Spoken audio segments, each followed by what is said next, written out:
Fishing time में fishing John के साथ मैं हूँ सईद हमाद रजा काज़मी। उम्मीद करता हूँ कि आप सब दोस्त खैरियत से होंगे और अपने नए सीजन के शिकार की तैयारियों में मसरूफ होंगे। और कुछ लोगों ने लेसन बनवा लिए हैं और कुछ बनवा के तैयारी पे हैं कि कहाँ कहाँ जाना है शिकार के लिए। अभी तक मैंने जितने भी फार्मूले आप दोस्तों से शेयर किए हैं, जिसमें बहुत सारे दोस्तों के पैगाम और वीडियो भी आई हैं जो कि मैंने अपने चैनल पे शेयर भी किए हैं आपसे कि उन दोस्तों को शिकार हुआ है। तो उम्मीद करता हूँ कि आप सब दोस्त मेरे बताए हुए फार्मूले खेलें और इंशाल्लाह आपको भी शिकार होगा। खसूसन जो 3 एसेंस वाला केमिकल है उस पर बहुत सारे दोस्तों की वीडियो भी आई हैं और पैगाम भी आए हैं, उनको बड़े अच्छे रिजल्ट मिले हैं इससे। तो इंशाल्लाह ताला आपको दोस्तों को इस तरह कामयाबियाँ मिलती रहें। और आज की मैं जो वीडियो आपके लिए लेके आया हूँ चराई बॉर्डर में इस्तेमाल होने वाली जड़ी बूटियों के मुतालिक मालूमात की अब मेरी 40वीं वीडियो है। और आज मैंने जिस जड़ी बूटी का इंतखाब किया है आपके लिए ये है इश्क पेचा। जी, इसे इंग्लिश में काला दाना भी कहते हैं। और ये जो जड़ी बूटी है हम इसको अपनी चराई में क्यों और किस वजह से इस्तेमाल करेंगे ये आइए बताते हैं हम आपको इस वीडियो में। से 2 कैटेगरी की जड़ी बूटियाँ आपसे शेयर कर रहा हूँ, एक खुशबू है, दूसरा जलाब है।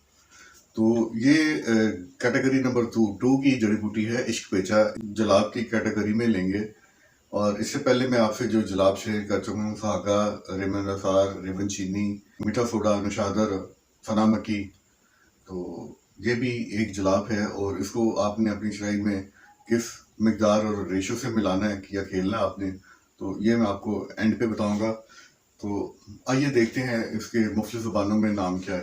इश्क पेचा, इस ज़बान में इसे काला दाना कहते हैं, संस्कृत में इसे कृष्ण बीज कहते हैं और श्याम बीज भी कहते हैं। फारसी में इश्क पेचा कहते हैं इसको, और अरबी में हुब्बुल नील कहते हैं इसको, मरहठी में काला दाना कहते हैं, बंगाली में नील कलमी कहते हैं इसको, मराठी में नील गुजराती कहते हैं इसको, और काली कुंपी भी कहते हैं इसको, और अंग्रेजी में इसको काला दाना कहते हैं, और लातीनी में आई पोमिनल कहते हैं इसको, और इंडियन जलेब भी कहते हैं इसे।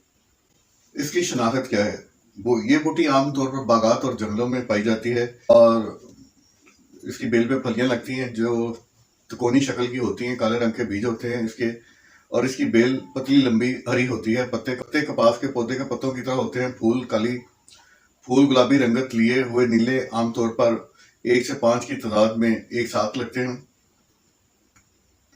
फल मुलायम, नोकदार और गोल होते हैं। मौसम सरमा में फूलों के पकने पर ये बीज तैयार हो जाते हैं और इन बीजों को हम काला दाना कहते हैं। रंग बाहर से स्याह, अंदर से सफ़ेद होता है। जायका में मीठा बाद में महसूस होता है। इसकी 2 किस्में होती हैं लेकिन दोनों के फवायद बराबर हैं। हम हैरान हैं कि तिब्बी यूनानी के हर ग्रंथ में काला दाना की मालूमात दर्ज झैल हैं, लेकिन आयुर्वेदिक के किसी ग्रंथ में इसका जिक्र नहीं मिलता। फवायद, इसको गुलाब के फूल या हर दर्द के साथ जोड़ों के दर्द के लिए भी इस्तेमाल किया जाता है। ये रियाही अमराज के लिए इस्तेमाल कराते हैं। पेट के कीड़े दूर करने के लिए भी ये दिया जाता है और खून भी साफ करता है।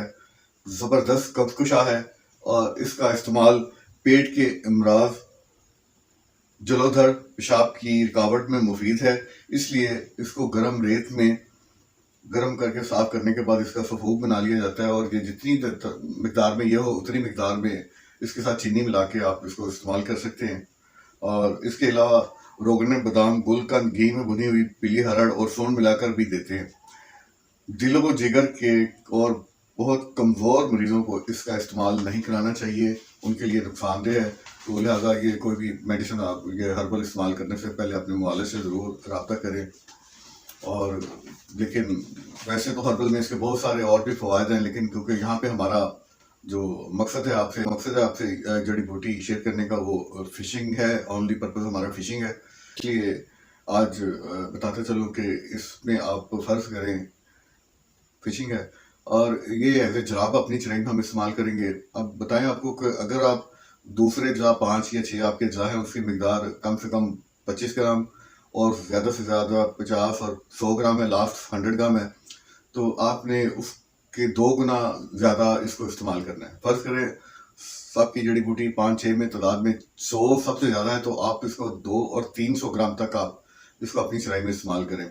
और आप इसको चराई के दूसरे चराई के अज्जा के साथ ही पिसवा लें, इसको आप अलग इस्तेमाल करने की ज़रूरत नहीं है।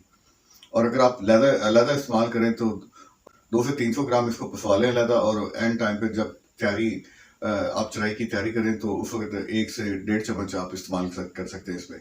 आप 2 चम्मच भी डाल सकते हैं इसमें, वो आप पे डिपेंड करता है जितना, और इसका साइड इफेक्ट कोई वो दोस्तों ये थी आज की जड़ी बूटी। और जिन दोस्तों ने अभी तक मेरे चैनल को सब्सक्राइब नहीं किया वो मेरे चैनल को सब्सक्राइब करें ताकि मेरे आने वाली वीडियो आप तक पहुंच सके। दुआ में याद रखें, फिशिंग डैम में फिशिंग जोन के साथ